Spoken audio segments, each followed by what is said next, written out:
I want to share something with you guys that speaks to the importance of critically thinking for yourself, of standing firm in your truth, in what works for you, in what is good for you, etc. Let's call this a case study, right? Now, I shared this also on my other platform as well, but this story is worth resharing. Some time ago, a woman called herself giving me advice on men and relationships. Unsolicited advice at that because I never asked her for it. She just imposed herself on me or tried to, right? That alone speaks to the nosy, overbearing, intrusive ways that women like her carry. Always prying into matters that don't concern them. Y'all know this is true.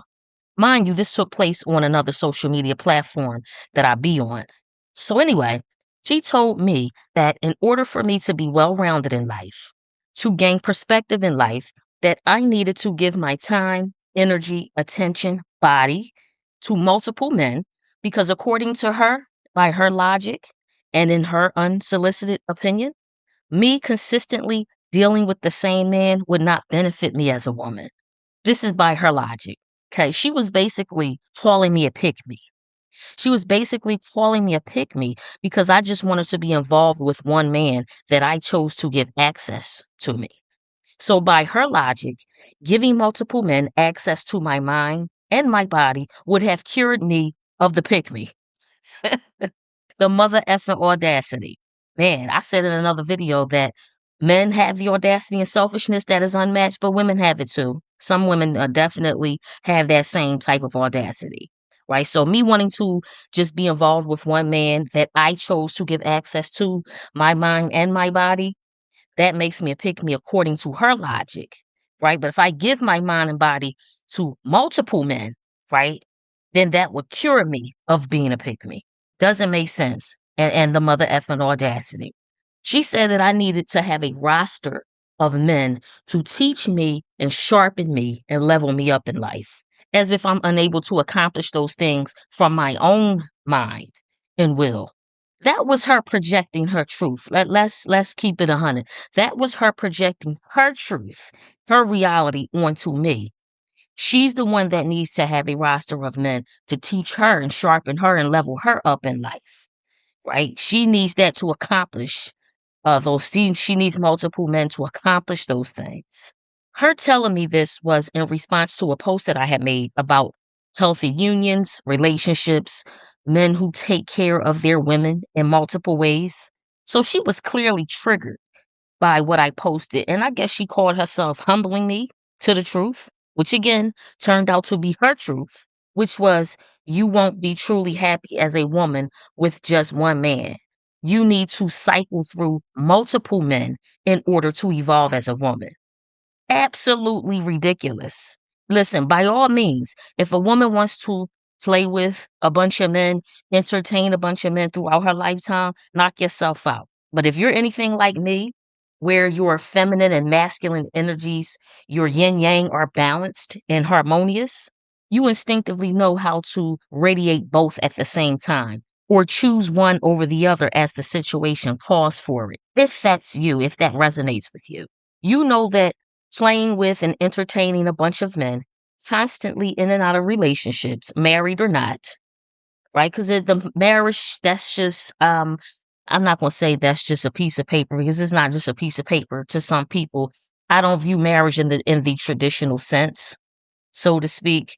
I have a completely different view on that. I'm not going to get into it, but constantly in and out of relationships, whether you're a wife or not, right? You know that that doesn't work for you if you're anything like me. Okay, we're just built differently. We're not built to have multiple marriages, multiple relationships, flings, one night stands. I can't even relate to the excitement women have with male strippers, at bachelorette parties. I can't relate to that. I never got excited about sweaty dudes swinging ding-a-ling in my face, right? A dude in some leather panties, sweating and making goofy faces at me. That does absolutely nothing for me. That does nothing for me. Women be blushing and acting shy and giggly. That's never been me. I ain't going. Get out my face, sir. Get out my face. But back to the chick with the bad advice. That is the most dangerous and regressive and airheaded dizzy bird brain advice a woman could ever give and or take. Knowing how men tend to drain women of their life force, controlling behavior, right? Expecting women to fix them and coddle them. Surface level transactions with no intimacy, no connection, just to name a few. And many, many, many men do this intentionally or unintentionally. No thanks. No thank you. I'm cool on that. I'm cool on dealing with more than one man trying to drain my life force. I'm cool on that. Nah. So she really thought that that was a flex, and it was coming from a self righteous, passive aggressive place, a byproduct of insecurity, which we'll get into that shortly. But see, what she did not realize at that time was that we're only a few years apart in age, right? And because I naturally look younger than her, just this is just a fact. She thought she was preying on a woman substantially younger than her. So that speaks to the predatory ways that some older women have towards younger women, okay, or who they mistakenly think are younger than them. That speaks to that. Preying on who they believe is naive, gullible, because a woman has a youthful, playful, coy appearance and aura. And that's not the first time I've experienced women close in age to mine make some sort of passive aggressive remark, thinking I wouldn't catch it, or, act in some weird, off putting way, particularly in the workplace, is where I've also experienced that outside of social media. Because again, they thought I was a lot younger than them. Couple that with them never having a conversation with me, or at least exchanging a few words. And when there is an exchange of words, or an actual conversation has to take place because we work together, that's when they find out, to their chagrin, that we are peers as far as age. So, denying multiple men access to you, in my opinion, that is one of the most potent anti aging serums and mental health hacks you can ever use.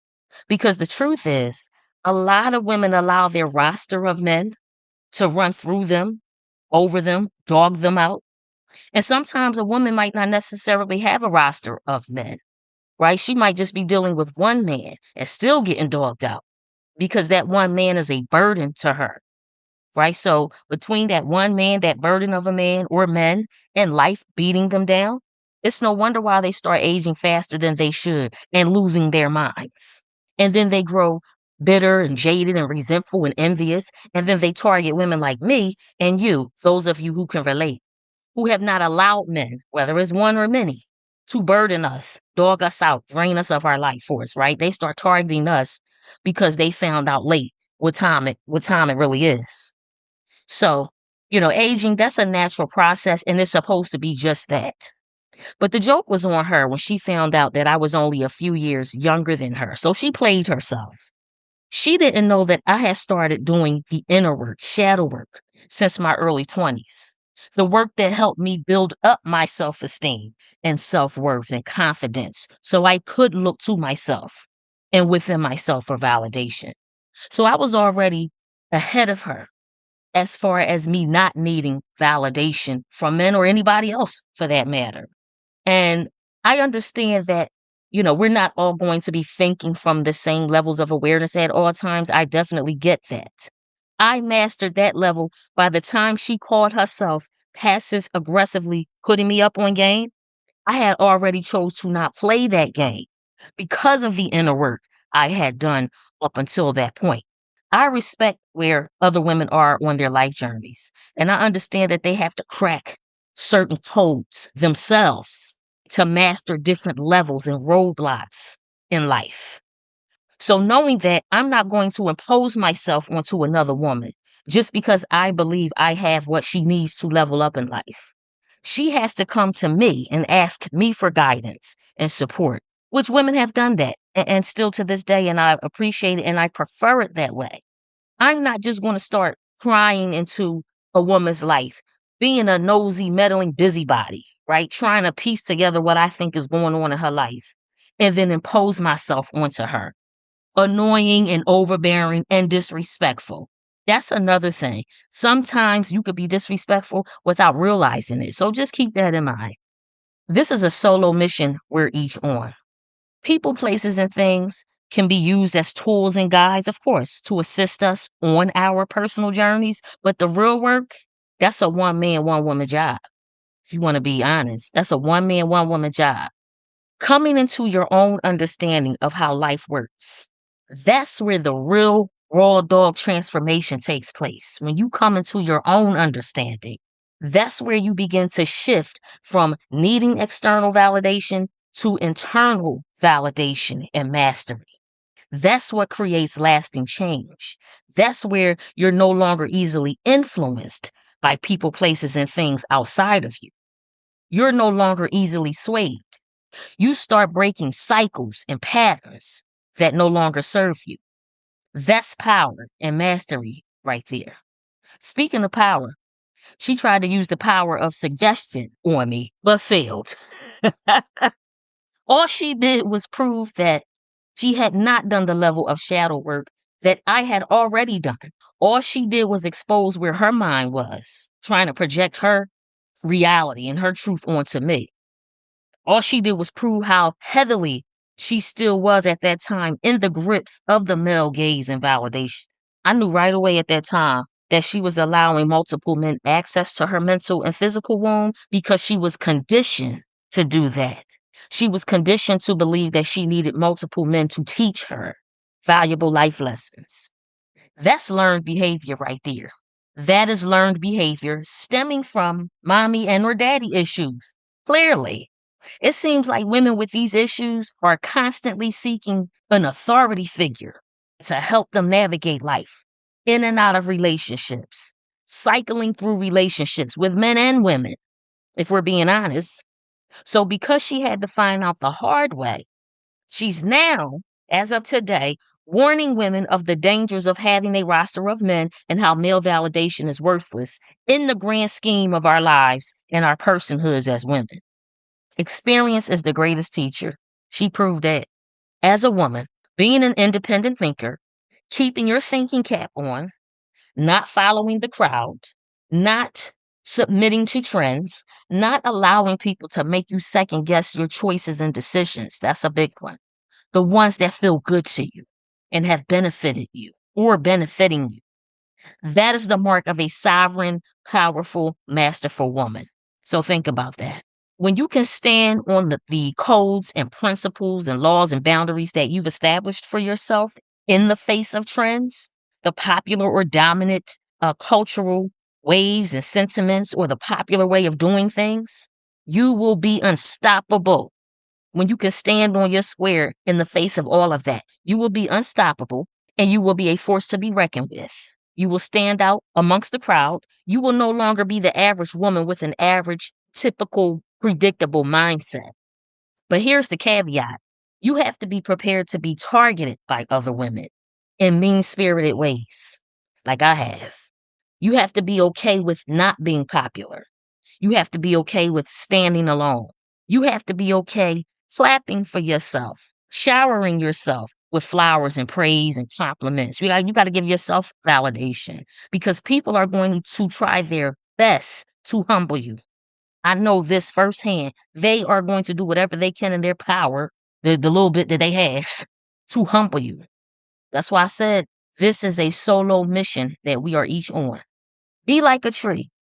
Be like a tree where you are firmly rooted and grounded. No matter how heavy the winds or storms surround you, you still standing on your square, firmly rooted and grounded on what you know to be true of the world and of yourself. You gotta be like a tree. It don't matter what storm come through. You ain't going nowhere. You still standing there tall. You still standing tall. I hear a number of people talking about ascension. I'm ascending. I'm going to help people ascend. The word ascension in and of itself has its validity, but it's also become another social media spiritual buzzword. So these people that are clinging on to that trends, they haven't even mastered being grounded. So where exactly are they ascending to when you don't even know where you are? You got to know where you currently stand so that you can map your destination. See how that works? A lot of people prove daily that their mind belongs to everyone and everything else. A lot of people are groupies. That's why it's easy for them to get caught up in groupthink. Because all it takes is a new trend, a new influencer, whatever the hell that means, right? A new personality. Because we live in a culture that is heavily, heavily inundated with personality worship. The personalities, the influencers, right? The people that are considered influencers, a lot of them are groupies. A lot of them get caught up in groupthink. That's why a lot of them, when they start receiving some pushback on what they said, something that they said, or something that they're presenting, they start crying, oh, I'm the most hated. Oh, everybody hate me. That's because they wasn't ready for what they signed up to begin with. They're flighty and wish-washy and don't have their own mind, don't think for themselves. They're groupies who get caught up in groupthink. That's why when they get some pushback, right, or they are challenged, they start crying about being the most hated. Oh, everybody hate me. Please. It's a joke. The best thing that you can do is learn how to critically think for yourself. That's the best thing that you can do. So, people will jump on the latest trends, the latest personalities, the latest influencers, quick and fast, no questions asked. Not one thought given to what they are opening themselves up to. I saw a TikTok video where a woman was speaking on the insanity behind celebrity worship. And what she shared could also extend to the personalities and influencers on social media, just personality influencer worship in general, making other people, places, and things your gods and your idols. And she used Cardi and Meg the Stallion song WAP as an example of how easy it is to massage, penetrate, and control the minds of women. She was spot on too. And how Cardi admitted that she wouldn't let her own daughter, listen to the song that she put out that many, many grown women have allowed their daughters to listen to. Now, let me say this. As a mother of a teenager. The only way to halfway stop your kids from listening to adult songs, X-rated songs like WAP or whatever, is to not allow them to have a phone in the first place, which I think is a bad idea, them not having a phone, because I need to get to my daughter like ASAP. I need to be able to get in contact with her ASAP, and I need her to be able to get in contact with me, right? So I think it's a bad idea to not allow them to have a phone in this culture, in the atmosphere that we're in, where everything is technology based as far as communication is concerned. But even if you decide to not allow them to have a phone, trust and believe they will find ways to listen to the music that their peers are listening to. That's on the radio. That's out there. So, saying all of that to say, it's our job as parents and guardians to counter the narratives being put out by the music industry, these so-called influencers, social media personalities. It's our job to counter that. I'm not mad at Cardi. Let me throw that out there too. I'm not mad at Cardi, Meg, none of them. None of them, right? They're not activists. So I don't expect them to not put out the entertainment, the music that they're putting out. So again, it's our job as parents to tell our children the truth. But the lady on TikTok, she brought up some extremely excellent points on celebrity and personality worship. Excellent. Remember that Cardi verse? I don't cook, I don't clean, but let me tell you how I got this ring, alluding to her skills in the bedroom. At that time, I remember this whole on social media when that song came out, right? And that verse and everything. I remember this whole hoes versus pick fiasco. I mean, women were taking digs at each other for, enjoying men and cooking meals for their romantic partners, hoeing, being for the streets. All of them ran with everything Cardi and Meg said on WAP. All of them. Meanwhile, fast forward to today, we found out Cardi wasn't about that life in the song, right? Not only was she cooking and cleaning for a man that she exposed for cheating on her, but she stayed pregnant by him, right? So we found out that these women's lyrics in general, did not just Cardi. I'm just using her as an example since that was the example that the lady on TikTok used. So we found out that many of these women's lyrics, the songs that they're putting out, their work in general, contradict their true desires and lifestyles outside the studio. So there's that. There's that. Now, this brings me back to this whole ascension trend, which is really putting the cart before the horse. If your foundation is weak, You don't really have any personal code or principles that you live by and stand on. Where exactly are you ascending to? Where exactly are you ascending to? Again, you have to know where you currently stand, where you are, so that you can map your destination. Horse before the carts. You have people that won't even question information being presented to them because 1, 2, 3,000 people hearted a post that the information was made through. Oh God, I stay laughing. I'm never getting off of social media. I know how to take breaks.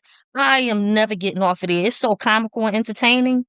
Plus, I curated my news feed with people that share important information, right? But I also laugh at the BS, at the comedy on there too. But for the most part, I have very intelligent, witty people that know what time it is, that have a high level of self awareness. I enjoy what they post, but I'm never getting off of social media. As long as social media is around, I'm on it. It's so comical. It's so funny, right? So you have people that won't even question information that is being presented to them just because a bunch of people like it. Look, I don't care how many people like something, like a post. I don't care how many followers somebody have, subscribers. I don't care about none of that. If it doesn't make sense to me, I'm not going, period. I'm not going. I'm a critical, independent thinker. People just accept whatever as truth because it must be true. Look at all these people that liked it or hearted it. It must be true. Look at all these followers this person has or this page has. It must be true and not up for debate. If they're getting all of this traction, that's how most people think. This is how most people think. They lack critical thinking and they're easily swayed because they have no foundation, or if they do, is weak and easy to uproot. So the chick that tried to convince me that I would be better off trying out different men, she chose to have whatever experience she had with those men, and she did not like the results that followed. And I believe when she offered this unsolicited advice, I believe that she was already getting dogged out by these men. She was giving more than what she was receiving, and she became bitter, jaded, and resentful because of it. And then she targeted me because I'm not bitter, jaded, and resentful. So women like her, right? They want you at the bottom where they are. They want you stuck where they are stuck. And the last thing you want to do is get caught up in the appearance of what they are presenting. Because you have women like this who are living in hell, a place they chose to go to. And because they are not coming out of hell unscathed, they want you to join them. Simple as that. The root of the problem, from how I see it, is insecurity, envy, and a scarcity mindset. Insecure in that your choices, how you carry and conduct yourself, how other people respond and receive you, they take that as a challenge or a threat to their sense of self worth. This is where the insecurity comes in at. So then they'll try to disturb your peace and confidence in hopes of you questioning your judgment. They hope to plant seeds of doubt in your mind that eventually will grow into insecurities. If you're weak willed, if you don't have your own mind, if you don't know how to critically think and set boundaries, those seeds that they plant, those seeds of doubt, they eventually will grow into insecurities. And they're doing this again because they are insecure. One big projection. This is about steering you down a road that will have you stuck and sabotaging yourself because that's where they are, steering you in the wrong direction to misery and hell where they are. Period. It's also a way for them to deflect attention away from their poor decisions. So people will give you advice that's not even working for themselves. Audacity. Envy is also a main ingredient in what these types of women will cook up for other women. An envious woman, right, will offer you advice under the guise of helping you or teaching you as a way to undermine your confidence and self assurance and autonomy. Again, these women are meddlesome, intrusive, overbearing, busybodies, always prying into matters and women's business that they have no business being in, always concerning themselves with other women's choices, lifestyle choices, under the guise of, oh, I'm just trying to help. I'm just trying to help. If someone is not asking you for that help, that means you're just a miserable, meddlesome busybody. Period. Period. As far as envy goes, too, people don't necessarily want exactly what you have because we have different palettes, so to speak, in who and what we choose, what we prefer. But they will covet, listen to this, they will covet the energy underneath the people, places, and things that you choose, that you possess, your spark, what you radiate, the energetics behind what you're aligned with. That is what they want, not necessarily the actual person, place, or thing that you have, what you radiate from that. So, because they operate from a scarcity mindset, they will try to inject unsolicited opinions, ill intentioned suggestions under the guise of supporting you in your growth, helping you ascend, fixing your crown, and all that BS, bullish. Their motive is not well meaning because it's a petty power play for power, control, and personal gain. These are deliberate tactics of manipulation. If you're not vigilant and aware of these dark psychological tactics, because that's what they are, right? These deliberate tactics of manipulation, study dark psychology and you'll be able to pick it up. You'll be able to spot it and sense it. If you're not vigilant and aware of these dark psychological tactics, you'll end up handing your mind over to another person just like that.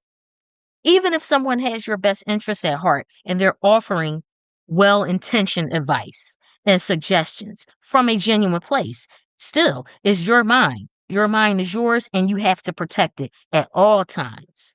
Women that purposely give you bad advice, they feel powerless. They're obsessed with keeping up appearances and projecting a false sense of power. And because they feel powerless within, everything starts within, all goes back to self. Because they feel powerless within, they desperately try to invite you in some petty power play so that they can feel power, so that they can gain power. They want you to ruin and destroy yourself. Self, keyword, especially your self esteem. Because the chick that called herself giving me advice allowed her poor decisions and choices to destroy her self esteem and sense of self worth. See how self is the key word here? Because it all goes back to self. She didn't get what she hoped to get from these men. So she targeted me thinking I was young and naive, thinking she was going to play divide and conquer, and it all backfired. Why did it backfire? Because I have a strong sense of self. It's a very dark, insidious way to infiltrate your mind. It's the ultimate power play. Again, this is why you also want to study dark psychological tactics. But more importantly, even more than that, you want to study self. You want to study yourself. Y'all know I always talk about self-awareness.